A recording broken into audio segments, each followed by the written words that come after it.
Baik, reel spinning keluaran yang terbaru daripada Baking Kesa memang sangat sesuai lah. Kalau korang nak buat bottom di air masin tu memang sangat sesuai.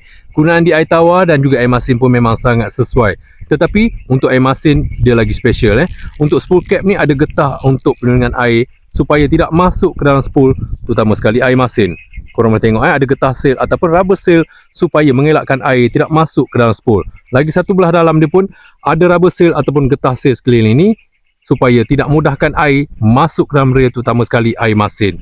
Alright, memang sangat sesuai untuk mancing di lapangan air masin. Untuk reel pancing spinning Baking Kesa ni memang direka khas untuk memancing di lapangan air masin seperti di laut, di muara dan sebagainya, memang sangat sesuai. Tetapi nak guna di air tawar pun tak ada masalah. Untuk gunaan di sungai, di lombong, di tasik, di kolam pun memang sangat sesuai. Untuk saiz bermula daripada saiz 1000 hingga ke 6000. Jadi memang sangat sesuai lah kalau korang nak cari saiz untuk jigging, untuk casting, untuk bottom pun ada. Yang macam saya pegang sekarang ni bersaiz 6000. Jadi kalau korang nak buat bottom tu memang sangat sesuai untuk yang bersaiz 6000 ni. Untuk maksimum drag dia 15 kg maksimum drag. Untuk dia punya kayuhan memang sangat lancar dan lembut sahaja. Korang boleh tengok memang smooth dia punya kayuhan. Untuk spool dia pula material daripada aluminium. Kita dengar dia punya bunyi drag.